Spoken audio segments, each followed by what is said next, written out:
on to 284 News. My name is Javon Wilson.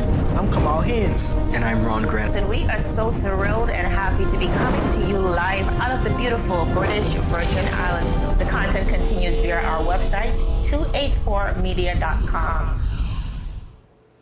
In today's news, an injured scooter rider is in police custody after pointing a gun at 3 police officers. We also see BVI Health Services staff now mandated to take the COVID-19 vaccine. Those who refuse will be subjected to biweekly testing at their personal expense. And government awards UK company a $400,000 contract to design and develop a modern landfill in the BVI. Also, fishermen now calling on the agriculture minister to extend lobster season.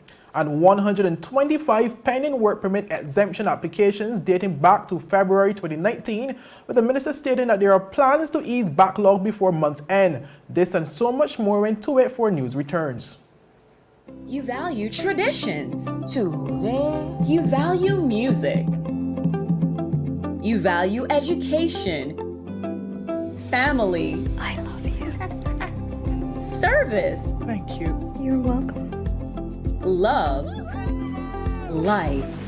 At Popular, we're committed to you and everything our community values. For the things you value the most, count on us. Popular. A pleasant welcome, viewers. It is a fantastic Friday here in the beautiful British Virgin Islands, Friday, August 20th. And we're so happy to be joining you. My name is Javon Wilson. And I'm Kamal Haynes. Thank you guys for joining us. Well, we start with news from the Royal Virgin Islands Police Force, where one male is in police custody after being involved in an armed confrontation with members of the Royal Virgin Islands Police Force along the Jewel Carriageway on Thursday. But this was confirmed by the Royal Virgin Islands Police Force in a media release on Friday, August 20th, which said the incident occurred around 12 p.m. and involved a motor scooter rider. What the release said, and I quote, "Around midday yesterday, officers of the East End Police Station attended the scene of a lone scooter accident near Delta Gas Station, where the rider has sustained visible injuries. While police waited for the arrival of the ambulance, the rider took out a handgun, pointed it at 3 of the officers, and then attempted to escape on foot into the Johnson's Gut area. He was subsequently captured by the armed response team," end quote. But the man is presently at the Dr. D. Orlando Smith Hospital receiving treatment for his injuries. Charges are pending upon his release, and police said investigations are still ongoing. Well, Javon, this is some very concerning news. I would have passed the area yesterday and where I would have seen the gentleman on the ground with the scooter right there by his side, but I had no idea of these developments following leaving the area afterwards. And it's really, really tricky, Kamal, because what we saw on Facebook even yesterday and some of what I was privy to is persons on Facebook without knowing the facts, accusing the police officers of pursuing this guy while he was on while he was on his motorcycle, and saying this is against the law, that the commissioner spoke against this, not knowing what the facts of the story is. So we really have to be very careful about the information that we're sharing on Facebook. We have to be you have to ensure that the information is accurate, because I mean, clearly the police was doing their job, and the motorcyclists time after time, and I'm not speaking to all of them, but some of them have continued to violate the laws, Kamala. Well, while I may not be aware of the facts surrounding this particular case, obviously it would have been a different story here in the BVI today if the motorcycle scooter guy would have fired at the police officer and probably injured all 3 of the officers, and it would have been a tragedy. And other persons. So I'm really happy to see the police officers, of course, safe and effectively able to restrain this guy. And I'm happy to see as well that he is receiving the necessary care at the Dr. D. Orlando Smith Hospital. Now, as we move on, effective today, August 20th, all members of staff with intention to renew their employment contracts at the BVI Health Services Authority are now mandated to take the COVID-19 vaccine. Now, this was confirmed in an official circular sent out to health professionals, which now constitutes, and I quote, requirement of the COVID-19 vaccinations prior to the process of renewing one's contract for employment at BVI Health Services Authority, end of quote. Now, viewers, the advisory also stated, and I quote, "The BVI Health Services Authority has implemented a mandatory vaccination policy. This policy requires that all members of staff within the organization whose contracts will expire after the 20th of August 2021 to be vaccinated for the COVID-19 virus prior to the renewal of their contract." End of quote. Now, viewers, it further stated, and I quote once again, "Before individuals can receive their first dose of the vaccine, employees are required to test and should be confirmed negative for the COVID-19 virus. Staff who have received a positive result must wait a period of 28 days before being vaccinated for COVID-19. This is to ensure that you are still not infectious and have sufficient recovery time before being vaccinated." End of quote. The policy further revealed, viewers, that the BVI Health Services Authority will only cover the cost of administering the AstraZeneca vaccine once the staff takes a job under the Employee Health Unit. However, employees will incur costs if the vaccine is taken at an alternative health facility. Now, viewers, in accordance with the BVI Health Services Authority's new mandate, persons who are hesitant of the vaccine will be required to test biweekly at their personal expense. The circular said, and I quote, "We understand and acknowledge that individuals may have reservations of taking the vaccine due to medical, religious, or other personal reasons. Members that are unable to take the vaccine are subject to biweekly testing to ensure an infection-free environment at no expense of the organization." End of quote. The authority also said that their latest move is in an effort to prevent further loss of life, noting the 37 lives that were lost since the advent of COVID-19 here in the territory, and safeguard as well the health of all members of staff. Now, viewers, despite the availability of the COVID-19 vaccines here in the territory, many persons remain hesitant of the job, including our healthcare workers. This was reiterated in the circular sent out by the Health Services Authority. It said, and I quote, "Despite possessing the resources and affirming the vaccine's actual benefits as it relates to the prevention against this virulent virus, individuals still have not been as receptive as we'd hope." End of quote. Vaccine mandates within the healthcare industry has resulted in major backlash throughout the region, some of which we have reported on here at 284 Media. As we can recall, on August 6th, protesters gathered in St. Vincent and the Grenadines to demonstrate against plans that will require most healthcare workers to be vaccinated against COVID-19. Prime Minister Ralph Gonsalves was subsequently injured in that protest while walking through the crowd, of course, when a protester hurled a stone to his head. The Prime Minister was eventually rushed to the hospital.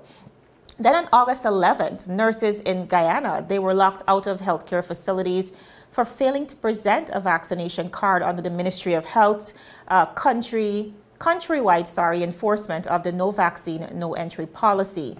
Employees, however, have maintained and they're adamant that it is their human right to choose and what goes into their bodies. They argued that it is unconstitutional to force them to take a vaccine when they are not adequately informed on its harmlessness. The frontline workers also stressed that the vaccines being administered have not been approved by the Food and Drug Administration, FDA, of course, as well as the World Health Organization. Quite a number of developments. Kamal, we've seen this development particularly across the region and especially resulting in major backlash, major controversies as we try to balance the health of the community against your personal liberty. Persons are maintaining that once it's not mandatory and it's not law, we should be able to have a choice. And even in countries where they are now mandating frontline workers to take the vaccine, the backlash continues. Here we see in the BVI as well, frontline workers mandated to take the vaccine. Well, yeah, as you said, a very interesting development considering that the government of the Virgin Islands would have stated on numerous occasions that they don't intend to make the, in terms of taking vaccinations here in the territory, mandatory. Yet one of the leading establishments in terms of frontline workers, in terms of the healthcare system, the BVA Health Services Authority, mandating their workers, and this obviously is under the Ministry of Health. So we have to wait and see what the officials say within the coming days as it pertains to this development. Yes. Well, viewers, still ahead, 125 pending work permit exemption applications dating back to February 2019, with plans to ease backlog before month end. And fishermen call on Agriculture Minister to extend lobster season. This and so much more after a word from our sponsors.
ultra-fast downloads, seamless streaming, and even more reliable connectivity on an all-new fire-blazing, super-fast CCT fiber network.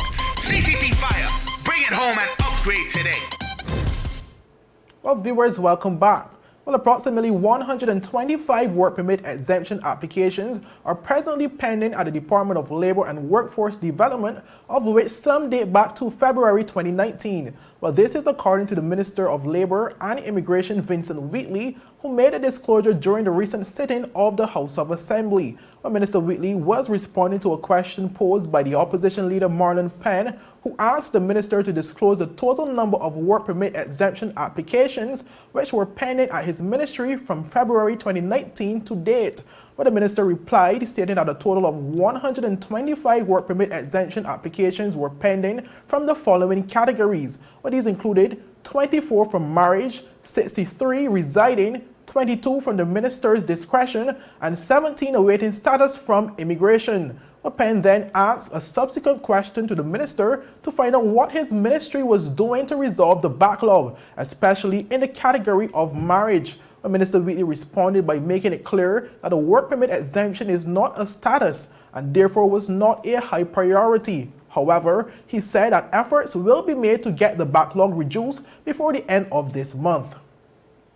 Minister, in terms of specifically the ones concerning marriage that are pending, how are we handling persons who are married to belongers or BVA landers, and are they still being put on work permit while this is being addressed, or what is the process in terms of the status while the ministry is working to handle these outstanding matters?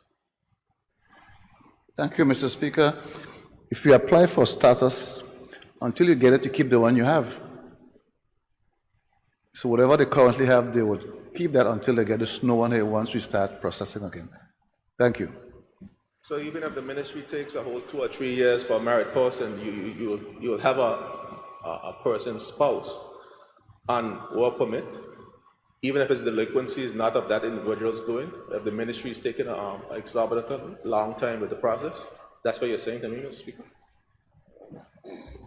Let me make it clear that an exemption is not a status. It is not something that is a right, so to speak. It's not like belonger or residency. So a timeline is not necessarily applicable here to it. The one that you should be more concerned about is the residency and belonger. Those there which are privileged, so to speak, I think should not be held up. No one has been waiting for 3 years. I can assure you they'll be expedited in short order. Very short order. Those that are pending will be dealt with before this month is out. Wheatley, who is also the minister responsible for natural resources, said he understood the frustration of having to wait so long for approval. He said he did receive numerous calls from persons who themselves are awaiting approval of their work permit exemption application. We were in an unusual time last year to now, so things, what was during a pandemic, so we did put certain things on hold, as these things are very time consuming and was not a real priority. It's not a status. They will be taken care of in very short order. I did get some calls myself, so I understand persons may be anxious for various reasons. But again, an exemption is not a status. I'm not sure it's given this high statue in this country. It's not a status. For some persons, maybe ease is actually nothing really. The ones that people should be concerned about is status. Exemption is not a status. Thank you. Appreciate your response, Minister. I think the concern for persons who are married to belongers is the fact that they have to wait for this long period and have to pay work permit fees when they're married to a belonger living in this country for X amount of years. So you have to understand the concern persons are expressing concerning this. And like I say, offline we'll speak about the particular issues that I have. Viewers, opposition leader Marlon Penn said he was going to meet with the minister privately to have him address some of the names on the list that have been awaiting approval for years. Well, Javon, this is some very interesting news considering that that's 125 applicants from since 2019. It's a serious backlog. I'm really hoping that the minister can really stick to his promise of clearing that backlog, because the process continues, Kamal, and that's the reality that we live in here in the territory. Now, as we move on, with the lobster season now closed, some fisher folks have approached the Minister of Agriculture, Dr. the Honorable Natalio D. Wheatley, to seek a possible extension as fishermen continue to suffer at the hands of this pandemic. Now, when questioned on the concern, the minister said that the season was not extended in an effort to preserve lobsters, allowing time for regrowth and, of course, multiplication. Listening. As it pertains to the extension of the lobster season, I was directly asked by some fishermen about extending the lobster season. I spoke to my technocrats about it, persons in Ministry of Natural Resources, Labor and Immigration, as well as my own ministry. They've recommended against extending the lobster season. I certainly want to be able to formally address those persons because I have a letter being prepared to send to those persons who requested for the lobster season to be extended. But we want to put something in place. I have a discussion in place going into the future because, of course, we have some concerns about the sustainability of our lobsters, and if we overfish and we don't allow closed seasons, it may hurt us in the future because of the sustainability. These closed seasons are done to help give the opportunity for all of these juvenile lobsters, etc., to be able to grow and to be able to multiply so we can have a stock of lobsters into the future. So if we look at things from a short-term basis, it may hurt us in the long run. But I would like to have more conversations with the persons who would like to see the lobster season be extended longer and see how in what other ways we can help it.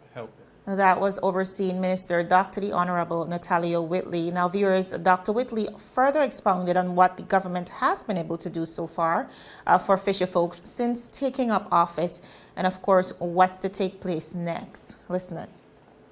Well, you mentioned the fishermen and the farmer stimulus and said that many persons weren't able to benefit. Grateful there were many persons who did benefit from the stimulus for the fishers and farmers, and I've seen direct result of those funds helping out fishermen and farmers being able to upgrade their businesses. Remember, fishermen and farmers got very little assistance since the storms of 2017. Many persons had their boats destroyed, engines destroyed, etc. And some of the stimulus funds were able to help them get back on their feet. And we're grateful for that. And Cabinet recently approved a regime for monitoring and evaluation of these stimulus grants. That certainly would be able to report and be more accountable in terms of how government funds were used for this particular program. Now, viewers, I'm so happy that the minister was able to address those concerns. Of course, if you hadn't a chance as yet to watch the exclusive interview, which was just about an hour, based on concerns, topics, issues under the minister's extended portfolio, feel free to check out our 284 media page. Well, viewers, up next, government awards UK company a $400,000 contract to design and develop a modern landfill in the BVI. And the Royal Virgin Islands Police Force now has 14 new recruits. This and so much more after a word from our sponsors. Is business slow, cash flow down, hosting an upcoming event? We can help. Advertise with 284 Media and take your business or event to the next level by enhancing your present marketing and messaging strategies. Allow our team of experts to create a personalized ad that sets your business apart from all the rest. This could be your business or event. So, what are you waiting for? Contact our marketing team at 284media@cctbvi.com. Advertising with us works.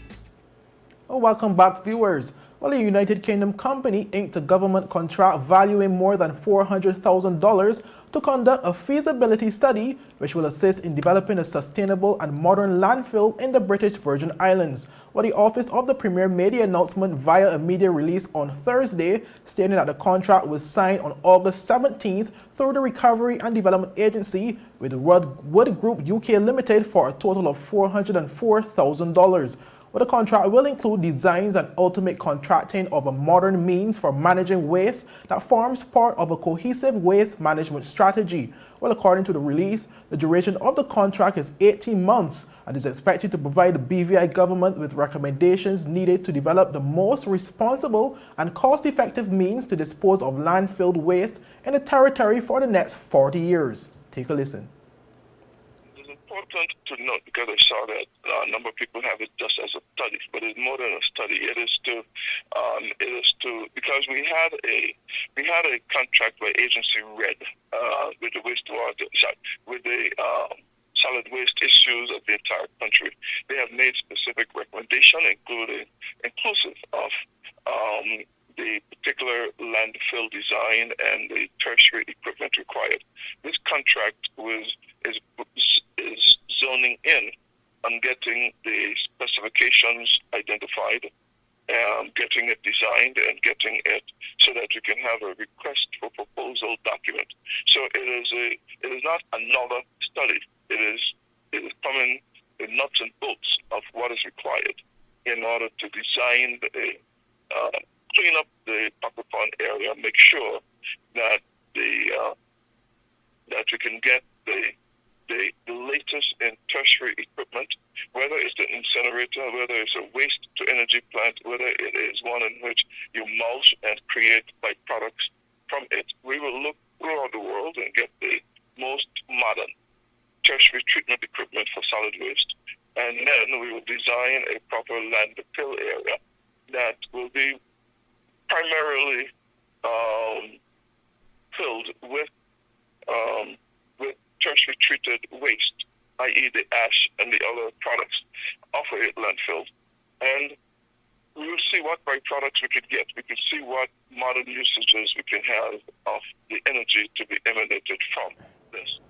Well, Premier and Minister of Finance Andrew Foy said that addressing waste management has been more than a decade-long conversation, and it's time he addresses it once and for all. Well, he said, and I quote, "As a government, we are irrevocably committed to the health and well-being of the people of the Virgin Islands, and waste management is a crucial part of this process." Well, this is extremely important because it will not only ensure that our whole environment looks clean, but it is clean, end quote. Well, the Premier added that the territory is aware of the challenges of open burning at Pockwood Pond and in Virgin Gorda, and he said this contract is a step in the right direction as the Virgin Islands shifts into the next paradigm. Meanwhile, the Minister for Health and Social Development, Corbin Malone, said his government is taking a holistic approach to waste management in the BVI. In the subsequent interview with 284 Media earlier today, Malone said the contract involves more than just a company providing a comprehensive study. Viewers, we would have seen that clip just moments ago, and he would have spoken as it pertains to what his government would have done. And he also said that this particular initiative is more than just a a study to be conducted. Take a listen. Does not take away. I mentioned the seminars of the waste strategy that we have, and this particular system goes a long way. That once we have reduced the plastic, reduced the other reusable or recyclable items, once we've banned the items that should not enter the streams in the first place, once we've properly disposed of the items that can be used, then we can have a lower volume of waste going to the landfill or the tertiary treatment equipment, and we can have a BVI whose economy can then be modeled. And so goes the economy, as I would say. So goes the economy, so goes the economy. So goes the environment, so goes the economy. Well, according to the Premier's office, the procurement of this contract was done in accordance with the RDA's procurement policy and general procedures by government.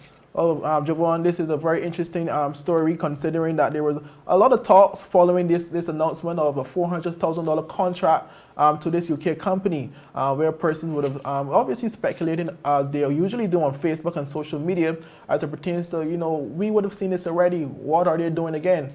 But I spoke to the minister this morning, and he would have said that this would help to address the main issues of really landfill is constantly catching fire because of the way in terms of how the garbage is combusted and stored presently at the landfill because of the fact that there's so much garbage in such a small space. And as you would have seen in the video, viewers, where that video was actually taken yesterday, when it was on scene there at the Putwood Pond location, and you would have seen just flames, and obviously those fumes going over the mountains to the Carrot Bay area and those residents in that community. It's definitely a threat to a person's health and an age-old issue that really needs a resolve. I know persons within that proximity are really disgusted, governments in, governments out, not really resolving the issue. And again, one of the things that this present administration campaigned on is getting that issue resolved. So we're just trusting that this will be a step in the right direction. Now, viewers, as we move on, 11 new constables and 2 auxiliaries are now among the Royal Virgin Islands Police Force's new officers as of Monday, August 16th. This was confirmed by the Royal Virgin Islands Police Force, who said that the new officers were all sworn in by the Commissioner of Police, Mr. Mark Collins. Now, according to the force, these 14 officers will be joining with 4 other serving auxiliary officers to form the 5th cohort of locally trained police officers. The 4 auxiliary officers will complete the training to become constables. Now, the release stated, and I quote, "Each of the recruits separately gave their oath of allegiance at the police headquarters in the presence of the Commissioner, Acting Deputy Commissioner as well, Jacqueline Vanterpool, and Superintendent Sinclair Armory. The group subsequently assembled outside for the first instructions from the Commissioner."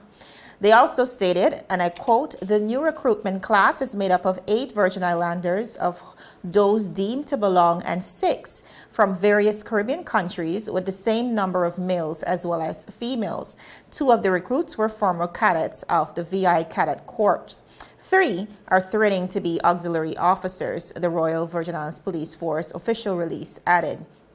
Now, viewers, the police force further said that all 18 officers will begin a challenging 6-month basic police training program with early morning exercises and full days of class instructions. The training curriculum will cover the foundation of policing in both theory and practice and include all aspects of law enforcement. These lectures will be held at the Marine Center of the H. Lavity Style Community College, and all in-class instruction will be coordinated by Inspector Beverly James. Javon, this is actually some very good news for the Royal Virgin Islands Police Force, who on numerous occasions would have expressed a shortage in officers. And as you would have seen since the new Commissioner of Police, Mark Collins, would have came into office, there have been somewhat of a revamp in the approach of how policing is done in the territory. And I personally would have seen it in terms of how we carried some stories recently where the police would have had several operations, in terms of motor scooter operations and taking persons and these scooters off the road. Those that are unlicensed, And then also we would have seen more police presence. I've been seeing a lot more police presence as of lately. So these new officers will help to, I guess, help with the pushing the agenda of this present Commissioner of Police, Mr. Mark Collins. And that is good news for the BVI. Certainly, and I know one of the things he is intentional about as well is ensuring that we have a cultural balance within the force as well.